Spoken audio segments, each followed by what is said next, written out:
The knife went into his throat, so fast Jessica barely saw it happen. Blood, arterial, bright red, poolsing, sprayed across the Seoul night market as the teenage boy collapsed at her feet.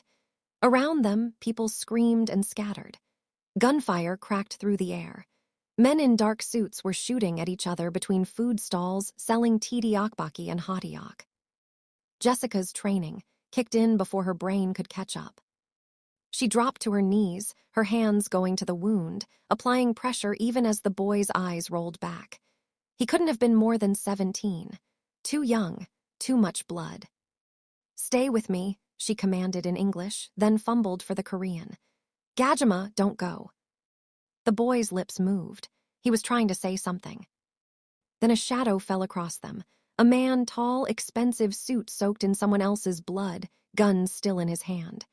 His face was beautiful and cold, like carved ice. His eyes found the boy, then Jessica's hands covered in blood, then her face. "Move," he said in perfect English. "Move or die with him." "I'm a medic," Jessica shot back. "And if I move, he dies in 60 seconds.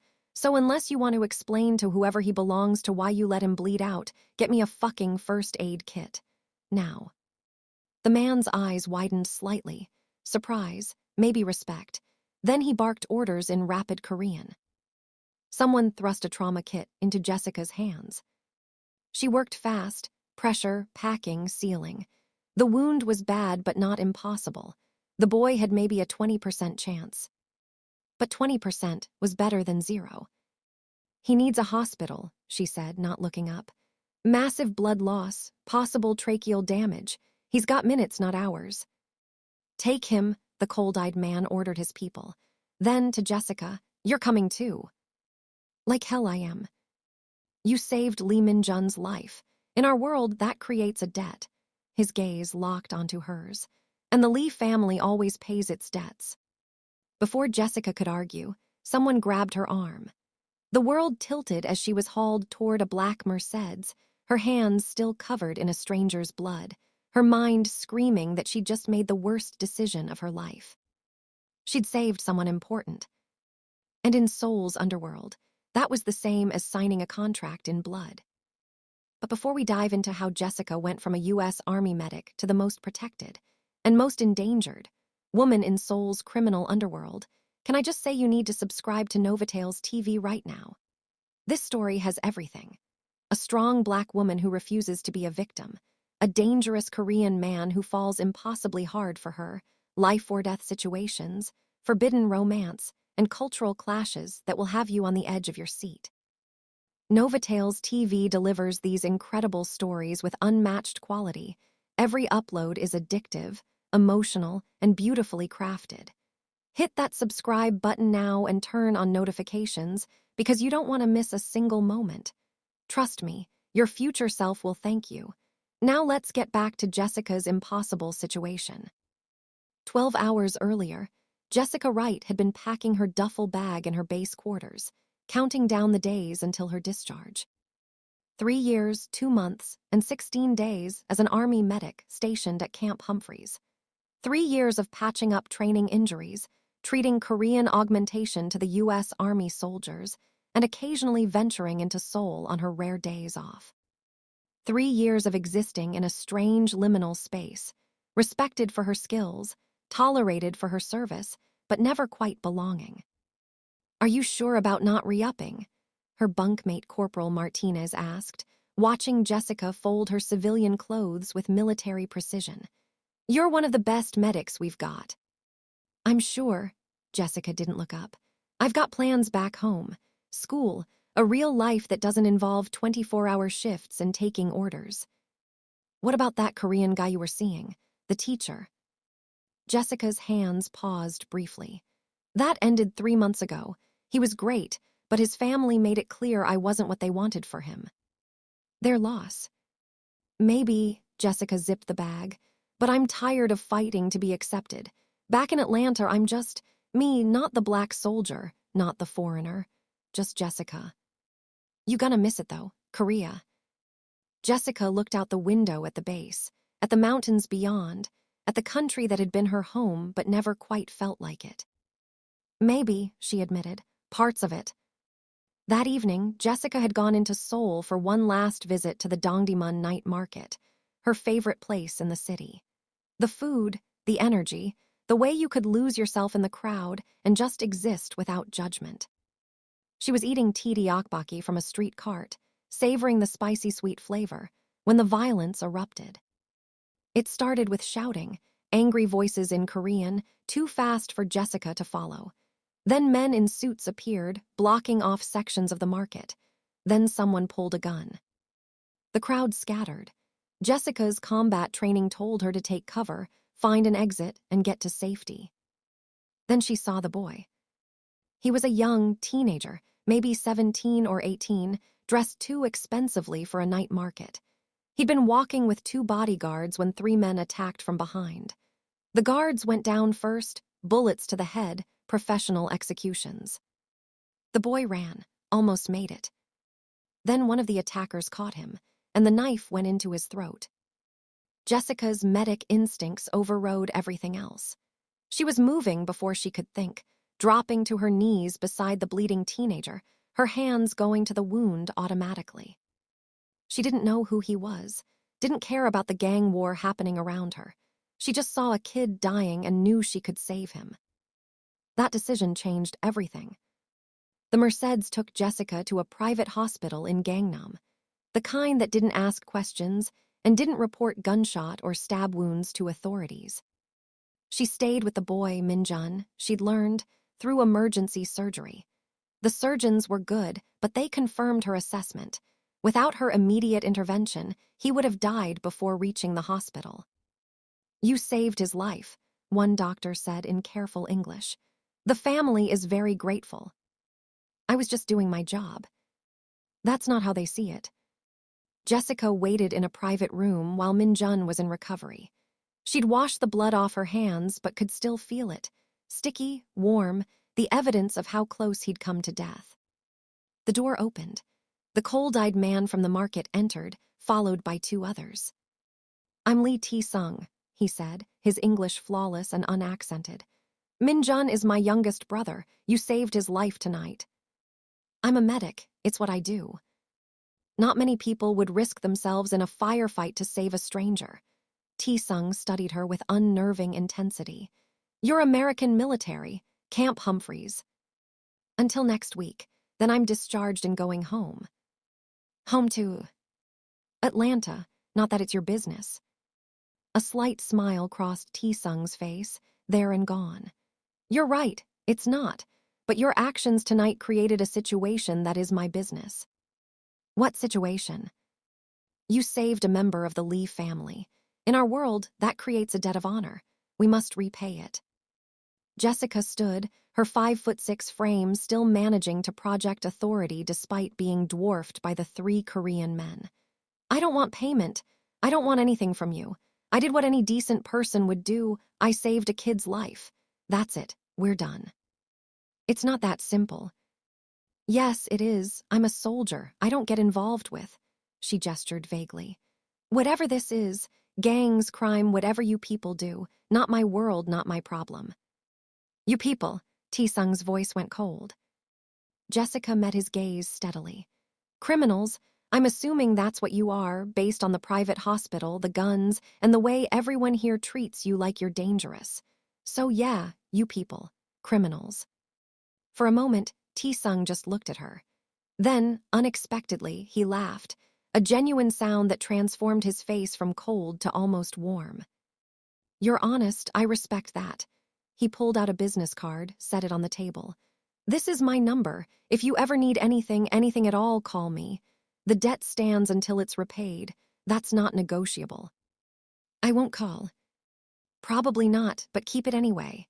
He moved toward the door, then paused. "Also, my people will be watching you, for your protection. You're connected to us now whether you like it or not, and our enemies will see you as leverage." "That's not my problem." "It is now. You saved Minjun. That makes you important to us, and anyone important to us needs protection." He met her eyes. "I'm sorry, I know you didn't ask for this, but until I can confirm the threat is eliminated, you're under our surveillance, for your own safety." He left before Jessica could argue. She looked at the business card, simple, elegant, just a name and number. No title, no company. Lee Tae-sung. Jessica threw the card in the trash. Then, after a moment's hesitation, fished it back out and shoved it in her pocket. Just in case. For 3 days, nothing happened. Jessica went back to base, continued her out-processing, avoided thinking about the night market. She told herself it was over, just a strange incident in a strange country, something she'd laugh about years from now. Then, on her 4th night back, she went to a club in Itaewon with some other soldiers for a farewell party. The club was crowded, music pounding, a mix of foreigners and Koreans dancing and drinking. Jessica was having fun, actually relaxing for the first time in days. She left around midnight, walking to the subway with Corporal Martinez and 2 others. That's when it happened. 5 Korean men blocked their path, drunk, aggressive, looking for trouble. "Go around," Martinez said quietly in English. "Don't engage." They tried. The men followed. "Why are you in our country?" One of them slurred in broken English. He focused on Jessica. "Black bitch, go home." Jessica's jaw tightened, but she kept walking. One of them grabbed her arm. Martinez reacted instantly, combat training kicking in, shoving the man back. "Don't touch her." That's when it turned violent. 5 against 4. The soldiers were trained but outnumbered. Jessica fought knee to the groin, elbow to the face, using every bit of her combative's training. But there were too many, and they were coordinated in a way that suggested this wasn't random drunkenness. One of them pulled a knife. Jessica saw it coming, tried to dodge. Then suddenly there were more men. Different men, moving with professional precision, disarming the attackers, subduing them with brutal efficiency. Within 30 seconds, all 5 of Jessica's attackers were on the ground, restrained or unconscious. One of the new arrivals approached, a man Jessica vaguely recognized from the hospital. He bowed slightly. "Miss Wright, are you injured?" Jessica's heart was pounding, adrenaline making her hands shake. "Who the hell are you?"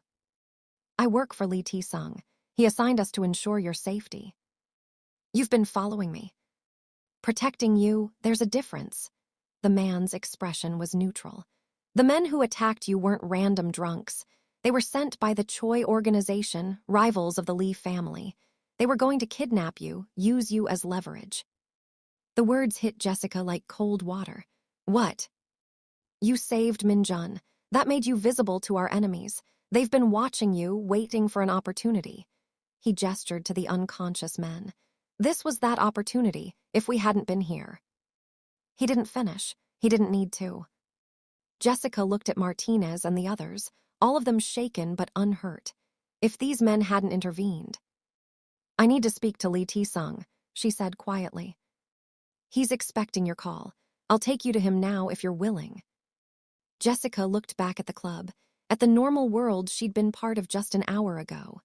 Then at the unconscious men on the ground, at the reality she'd been dragged into. She didn't have a choice anymore. "Let's go." Tae-sung's office was in a building that looked like a legitimate corporation from the outside, sleek, modern, respectable. The inside told a different story. Security cameras everywhere, armed guards at every checkpoint, the kind of infrastructure that screamed organized crime. He was waiting in a top-floor office, floor-to-ceiling windows overlooking Seoul, minimalist decor, a desk that probably cost more than Jessica's entire year's salary. "Miss Wright," he stood when she entered, his expression unreadable. "I'm sorry about tonight. Your men said I was being watched by your enemies, that they were planning to kidnap me." "Yes, the Choi organization saw you save Min-jun. They've been tracking your movements since then, looking for an opportunity." Tae-sung's voice was calm, matter-of-fact. "Tonight's attack wasn't random. It was coordinated.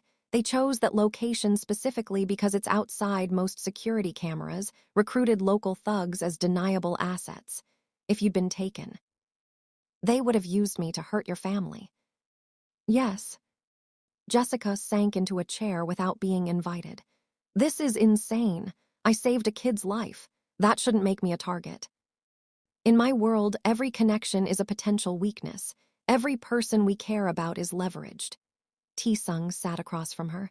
I'm sorry you were pulled into this, but the reality is, you're connected to us now, and that makes you valuable to our enemies. So what am I supposed to do? Spend the rest of my life looking over my shoulder? No, you let me protect you properly. Meaning? You move into one of our safe houses, 24-hour security. No one gets near you without going through my people. He held up a hand before she could protest. I know it's not what you want. I know you're planning to leave Korea, go home, and start your real life. But right now, leaving is the most dangerous thing you could do. The Choi family has reached beyond Korea. If they want you, distance won't stop them.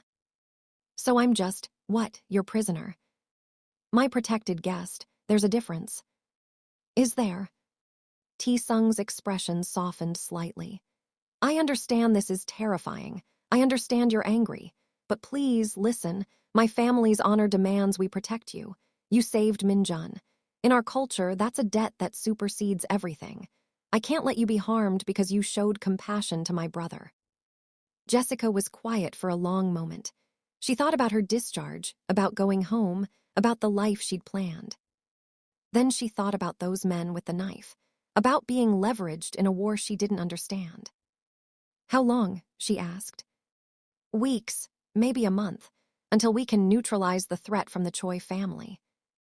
And then you're free to go wherever you want. I'll ensure you have protection until you're safely back in America. He paused. I'll also compensate you for the disruption to your life, whatever amount you think is fair. I don't want your money. Then what do you want? Jessica met his gaze.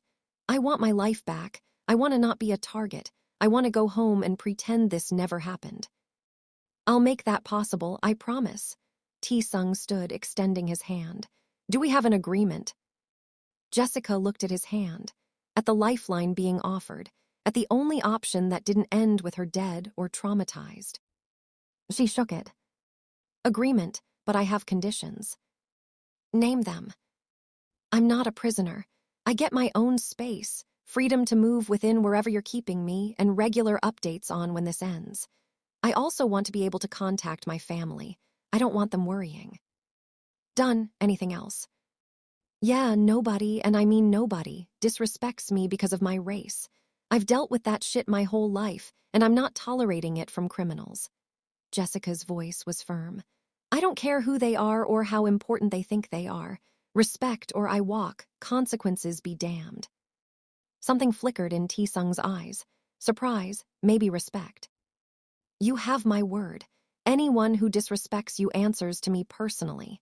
He held her gaze. And in my organization, that's not a threat they'll ignore. The safe house was a luxury apartment in Gangnam. High-rise building, expensive furnishings, bulletproof windows Jessica only noticed because Tae-sung pointed them out. You'll be safe here, he said during the tour. Armed guards in the lobby and on this floor, secure communication lines, everything you need. Except freedom. Except that, he agreed quietly. I'm sorry. Jessica explored her new prison, bedroom, bathroom, living area, small kitchen. Everything was expensive and impersonal, like a hotel suite designed by someone who understood luxury, but not comfort. I'll have your things brought from the base, Tae-sung said. And if you need anything, clothes, books, whatever, just ask. What I need is for this to be over. I'm working on it. He left, and Jessica was alone with her thoughts and her rage. She'd been in Korea for 3 years. She'd followed every rule, kept her head down, stayed out of trouble. And now, weeks before going home, she was trapped in a gangster's safe house because she'd done the right thing. The universe had a sick sense of humor. Subscribe to Novatail's TV right now if you're loving this story. We're just getting started with Jessica and Tae-sung's intense journey. And trust me, what happens next is going to blow your mind. Novatail's TV specializes in these incredible romances. Black women finding love with powerful Korean men, navigating dangerous worlds, facing prejudice and betrayal while building unbreakable bonds. Every story is crafted with such emotional intensity, such compelling drama. Such addictive storytelling that you'll binge for hours. Hit that subscribe button and turn on notifications because you do not want to miss what happens when Jessica discovers she can't escape Tae-sung's world or her growing feelings for him. The romance, the danger, the passion, it's all coming. Subscribe to Novatales TV now. The first week was hell. Jessica was used to structure, to purpose. The army had given her that early mornings, clear objectives, tangible ways to contribute. The safe house offered none of that. She had nothing to do except wait. She tried staying in shape, push-ups, sit-ups, running in place. She read books on her phone. She called her mother in Atlanta and lied about being busy without processing. But mostly, she was bored and angry. Tae-sung visited every evening. Always polite, always checking if she needed anything, always providing updates on the situation with the Choi family. "We've identified who ordered the surveillance on you," he said on day 5. "Choi Sung-ho, second in command of their organization. He's been pushing for aggressive moves against my family." "Great, can you make him stop?" "We're negotiating, but these things take time." "How much time?" "I don't know." Jessica threw the book she'd been reading across the room. It hit the wall with a satisfying thud. Tae-sung didn't flinch. "I understand you're frustrated." "Frustrated? I'm furious. I'm trapped here because I saved your brother's life. I did a good thing and I'm being punished for it." "You're not being punished. You're being protected." "Same thing from where I'm sitting." Tae-sung was quiet for a moment. Then, "You're right. This is unfair. You didn't ask to be dragged into our world and you're paying the price for my family's enemies. I'm sorry." The apology was unexpected, genuine. Jessica deflated slightly. "It's not your fault, not really, you're just dealing with the situation. Still, you deserve better." "Yeah, well, we don't always get what we deserve." Tae-sung studied her, really looked at her in a way that made Jessica self-conscious. "Can I ask you something?" "Depends on the question." "Why did you save Min-jun? You're a soldier. You had to know getting involved in an active firefight was dangerous. You could have taken cover, waited for it to end. But you didn't. Why?" Jessica thought about lying, deflecting, then decided he deserved honesty. "Because he was a kid bleeding out and I could save him. That's it. I'm a medic. I took an oath to treat people regardless of who they are. And yeah, maybe that's naive or stupid in your world, but it's who I am." She met his gaze. "I won't let people die if I can prevent it, even if they're criminals, even if it complicates my life." "That's not naive. That's integrity." "I'm doing a lot of good. It's doing me." "More than you know." Tae-sung stood to leave. "For what it's worth, I admire it. Most people in my world have lost the ability to see others as human first. You haven't. That's rare." After he left, Jessica sat in the expensive silence and tried not to think about how his words had made her feel seen in a way she hadn't expected. On day 9, Min-jun visited. He showed up with one of Tae-sung's security team, looking nervous and young despite the expensive clothes and styled hair. "Miss Wright," he bowed formally, a full 90-degree bow that spoke of deep respect. "I'm Lee Min-jun. You saved my life." "I remember. How are you feeling?" "Better. The doctors say I'll fully recover. Because of you." He held out an envelope. "My father wanted me to deliver this personally." Jessica opened it. A check for $100,000. She stared at the number, her mind refusing to process it.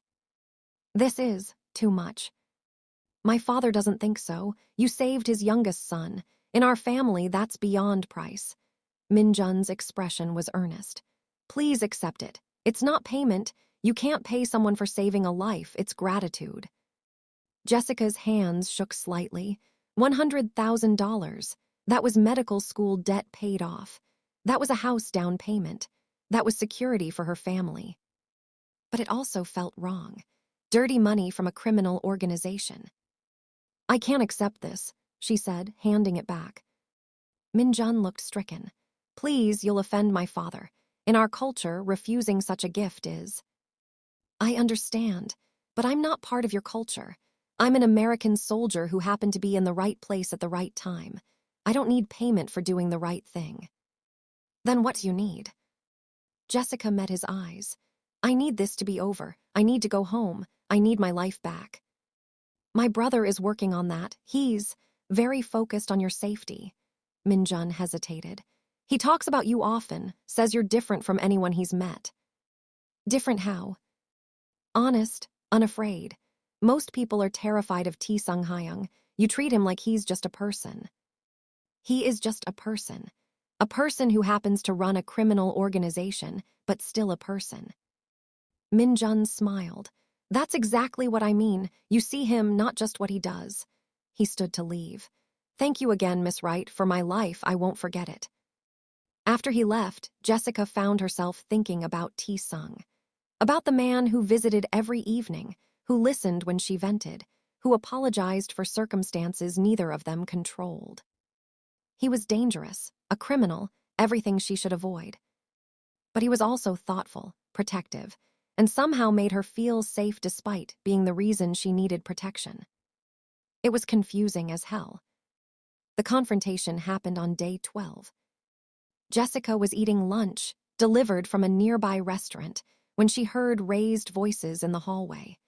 Korean, too fast for her to follow completely, but the anger was unmistakable. Then her door burst open. An older Korean man strode in, 50s, expensive suit, the kind of presence that demanded attention. 3 men followed, all of them armed. So you're the American my son is protecting, the man said in Korean. Jessica understood enough to respond. I'm Jessica Wright. Who are you?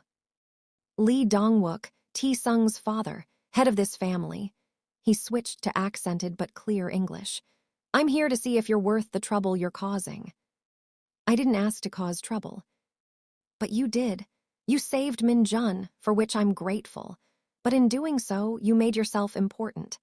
And now my eldest son is obsessed with protecting you, distracted from his duties, making decisions based on emotion rather than strategy.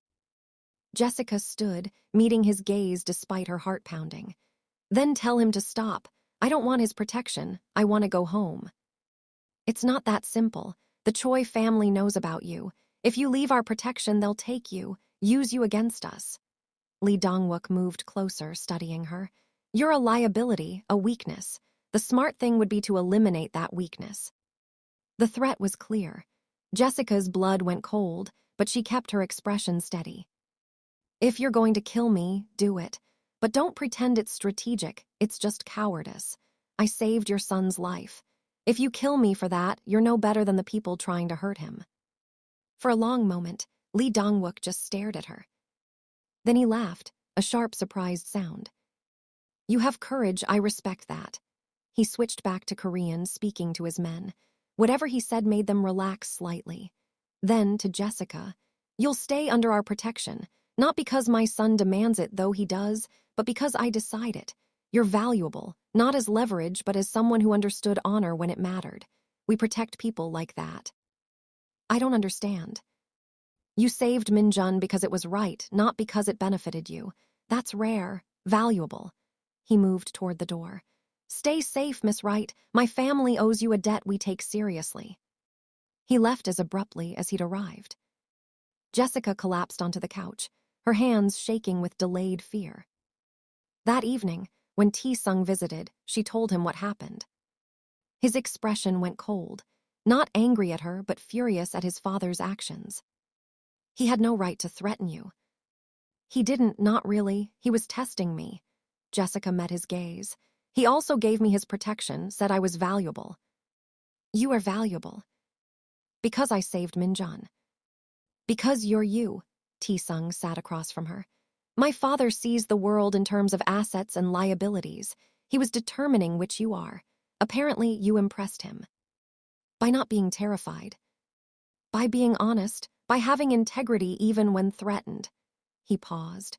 Jessica, I need to tell you something. The situation with the Choi family is escalating.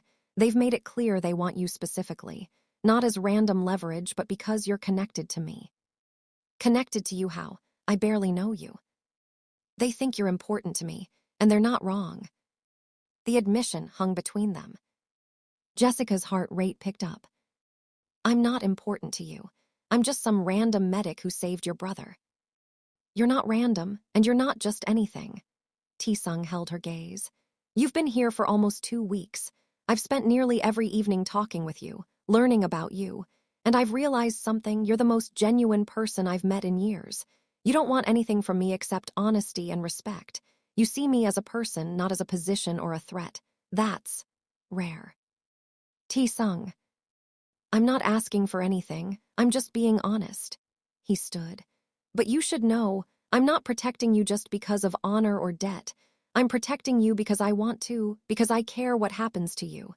And yes, that makes you more vulnerable to my enemies. I'm sorry for that. He left before Jessica could respond. She sat in silence, her mind reeling. She was falling for him. Somehow, impossibly, she was developing feelings for a crime lord who'd pulled her into his dangerous world. This was insane. But it was also undeniable. Okay, if you're not obsessed with this story by now, I don't know what to tell you. Jessica and Tae-sung's connection is building. The tension is incredible, and we're just getting to the good stuff. This is exactly the kind of content Novatel's TV delivers in every single upload. Complex characters, intense romance, cultural dynamics, dangerous situations, and love stories that grab you by the heart and don't let go. If you love watching Black women find love with powerful Korean men, if you love stories about overcoming prejudice and building unbreakable bonds, then you need to subscribe to Novatel's TV right now. Every story is this good. Every upload is addictive. Hit that subscribe button, turn on notifications, and join the family. Trust me, you'll thank yourself later. The attack came on day 16. Jessica was in her apartment, supposedly one of the safest places in Seoul, when she heard explosions. Not gunfire, actual explosions. The building shook, alarms blared. Somewhere people were screaming. Jessica's combat training kicked in. She grabbed her go bag, always packed, always ready, and moved to the reinforced door. It burst open. Not enemies. Tae-sung's men, led by his head of security. We need to move now. The Choi family is hitting this building hard. They've got explosives and superior numbers. We're evacuating. Where's Tae-sung? Fighting on the ground floor. He ordered us to get you out first. Jessica's medical instincts screamed. People are hurt. I heard screams. We don't have time. I'm a medic. Jessica's voice cut through the chaos. If people are wounded, I can help. The security lead hesitated, clearly torn between orders and logic. Then another explosion rocked the building. Fine, but we stay with you. They moved as a unit, Jessica surrounded by armed guards, heading down emergency stairs. The sounds of fighting grew louder, gunfire, shouting, the unmistakable sounds of combat. They reached the 3rd floor. A door hung open, blood trailing into a hallway. Jessica followed it. She found 3 men down, 2 of Tae-sung's guards, 1 enemy. The enemy was already dead. The 2 guards were bleeding but alive. I need supplies, Jessica said, dropping to her knees beside the worst injury. Gunshot wound to the abdomen, active bleeding. Someone handed her a first aid kit. She worked fast. Pressure, packing, stabilization. Not perfect, but enough to keep them alive until they could reach a hospital. Can you move them? She asked.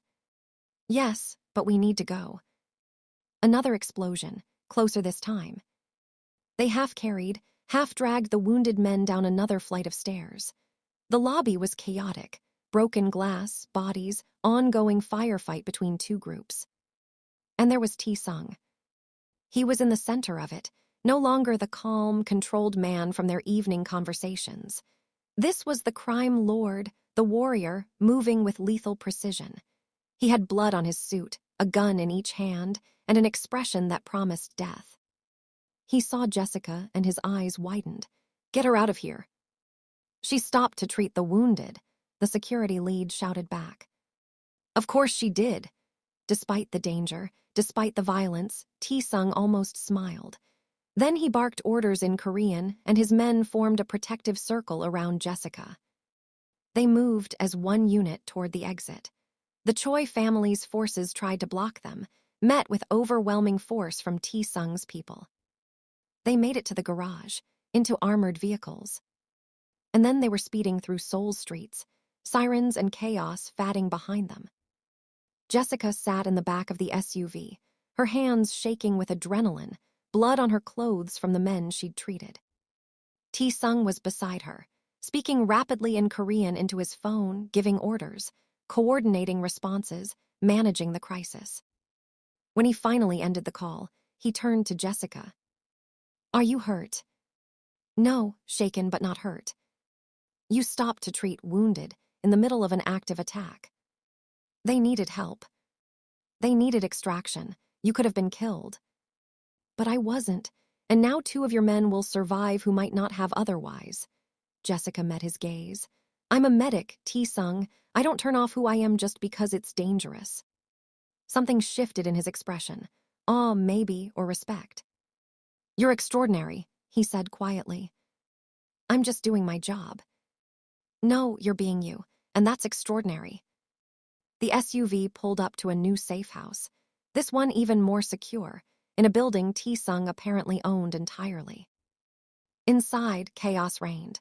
Wounded men being treated, security being tripled, calls being made. Jessica didn't wait for orders. She found the makeshift medical area and started working. For the next 4 hours, she treated wounds, gunshots, burns from explosives, lacerations from broken glass. She worked alongside Korean doctors who seemed surprised but grateful for her skills.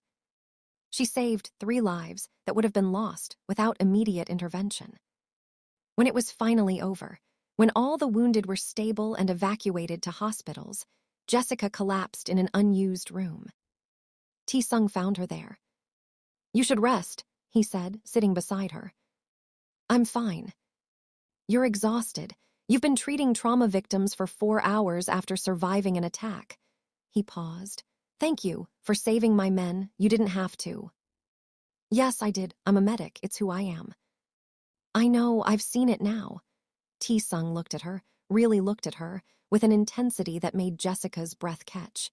"You're the bravest person I've ever met, not because you're unafraid, but because you're terrified and you do the right thing anyway." "I'm not brave. I'm just stubborn." "You're both." He reached out, gently touching her face, the first time he'd touched her beyond professional contact. "Jessica, I need to tell you something. The Choi family is escalating. Tonight was supposed to eliminate you and send a message. They failed, but they won't stop." "So what do we do?" "We end this, permanently." His voice went cold. "I've been trying to negotiate to find a peaceful solution, but they've made it clear they want war, so we give them war." "People will die." "Yes, probably including me if things go badly." He held her gaze. "But I won't let them hurt you. Whatever happens, you're protected. I've made arrangements. If I die, you'll be safely escorted back to America with enough money to restart your life. You'll be free." Jessica's chest tightened. "I don't want you to die." "I don't plan to, but in my world, plans don't always work out." "Then let me help." "How?" "I'm a combat medic. I've treated trauma under fire. If your people are going into a war, they'll need medical support." Jessica leaned forward. "Let me do what I'm trained for. Let me help keep your people alive." "Absolutely not. You're not a soldier anymore." "I'll always be a soldier. That doesn't just turn off." She met his gaze. "You've protected me. Let me protect your people. It's what I do." For a long moment, Tae-sung just looked at her. Then he nodded. "All right, but you stay behind our defensive lines. You treat wounded, you don't engage in combat. Agreed." Agreed. What Jessica didn't say, what she was only beginning to acknowledge, was that she wasn't just doing this for his people. She was doing it for him. Somewhere between being protected and protecting others, she'd fallen for Lee Tae-sung. And that terrified her more than any firefight. Subscribe to Nova Tales TV right now if you're loving this story. We're building toward the climax, and you do not want to miss what happens when Jessica proves her loyalty by saving Tae-sung's life during the final confrontation. Novatel's TV delivers these intense, emotional, perfectly crafted romances in every upload. Black women and Korean men overcoming impossible odds to find love. Hit that subscribe button and turn on notifications, because the best is yet to come. Do it now. The war with the Choi family lasted 3 days. It wasn't like the movies, dramatic shootouts and car chases. It was strategic, brutal, and surgical. Tae-sung's forces hit Choi operations systematically, their gambling houses, their distribution networks, their financial centers. Jessica stayed at the new safe house, which had been converted into a makeshift field hospital. Wounded men cycled through, treated, stabilized, evacuated to proper hospitals. She worked 18-hour shifts, sleeping when she collapsed from exhaustion, waking to treat more wounded. She saved 11 lives over those 3 days. On the 4th day, Tae-sung returned from what he'd called the final operation. He was covered in blood, most of it not his, and moved with the exhausted grace of someone running on adrenaline and willpower alone. "It's over," he said simply. "Choi Sung-ho is dead. Their organization is fractured. The threat to you is eliminated." Jessica should have felt relief. Instead, she felt empty. "So I can leave now?" "Yes, I've arranged safe transport back to America. First-class flight, security escort until you're home. You're free, Jessica." Just like that. Just like that, the debt is paid. You saved Minjun, we protected you until the threat was gone. We're even. Jessica stared at him, at the blood on his clothes, at the exhaustion in his eyes. "And if I don't want to leave?" Tae-sung went very still. "What?" "I've been thinking. These past 3 weeks, they've been terrifying and chaotic, but also purposeful. I've used my skills to save lives. I've been part of something that mattered." She took a breath. "And I've gotten to know you, the real you, not just the crime lord, and I don't want to walk away from that." "Jessica, you don't know what you're saying." "Yes, I do. I'm saying I want to stay. Not as a protected guest, not as someone under obligation. As someone who chooses this. Choose you." Tae-sung crossed the distance between them in 2 strides. "I'm a criminal. I hurt people. I've done terrible things. I know, and I'm not naive about what that means. But I also know you're honorable in your own way. You protect your people. You value loyalty and integrity. You've been nothing but respectful and kind to me." Jessica met his gaze. "I see you, Tae-sung, all of you, and I want to stay. Even knowing my world will never fully accept you. That you'll face prejudice, judgment, danger. I've faced prejudice my whole life. At least here, I have you backing me up." He cupped her face with bloody hands. "I love you. I've been fighting it for weeks, but I love you. You're brave and stubborn, and you make me want to be better than I am. I love you too, and I'm staying." They kissed, desperate, claiming a promise of futures neither had planned but both wanted. The family meeting happened 1 week later. Tae-sung had called together his father, his senior lieutenants, and key family members. Jessica stood beside him, her heart pounding but her expression steady. "I have an announcement," Tae-sung said in Korean. Jessica understood most of it. "Jessica Wright will be staying in Korea. She'll be under my personal protection not as an obligation, but as my partner. Anyone who has a problem with that can leave now." Silence. Then Lee Dong-wook, Tae-sung's father, stood. "She saved Minjun's life. She saved multiple men during the Choi attack. She's proven her value and her loyalty. I support this decision." One by one, others echoed agreement, some enthusiastic, some reluctant, but none openly opposing. Until one older lieutenant spoke up.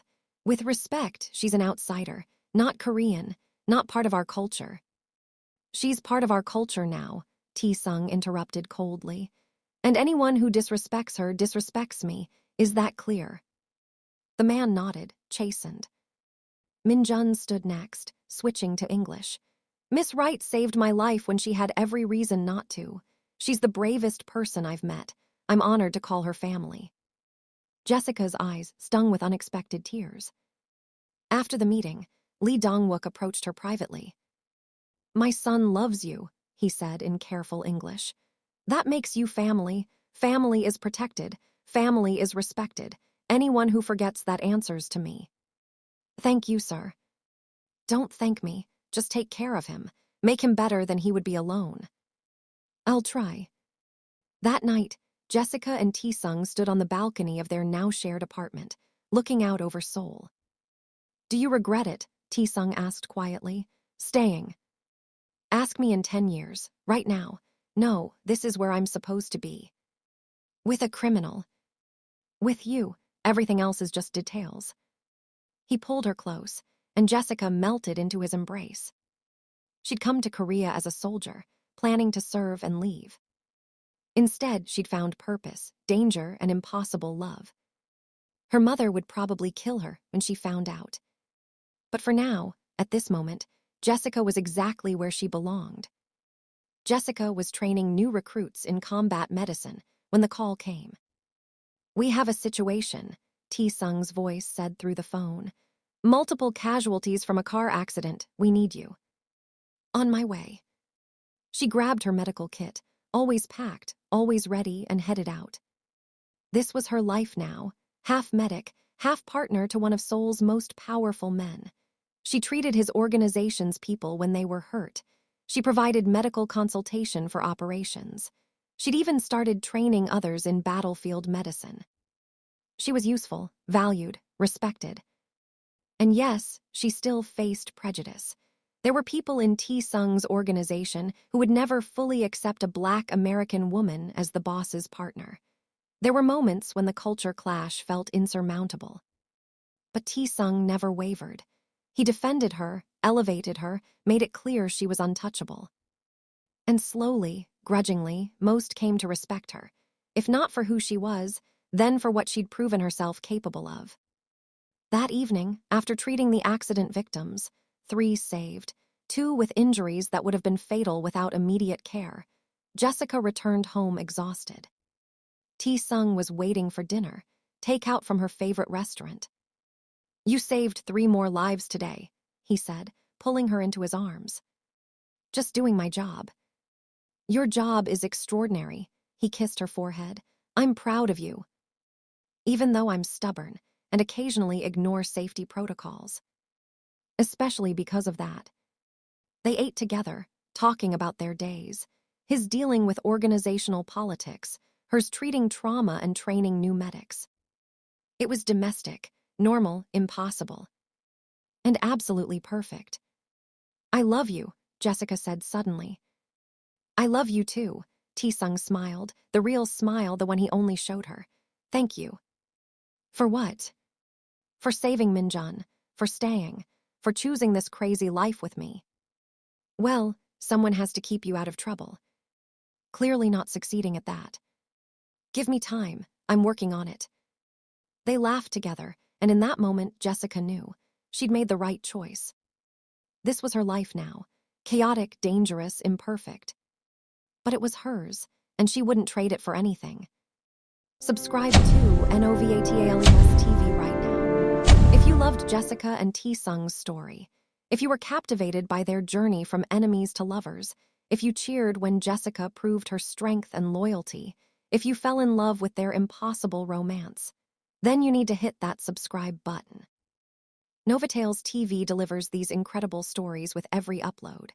Black women finding love with powerful Korean men, overcoming prejudice and danger, building unshakable bonds that defy every odd. The romance, the intensity, the emotional depth, we bring it every single time.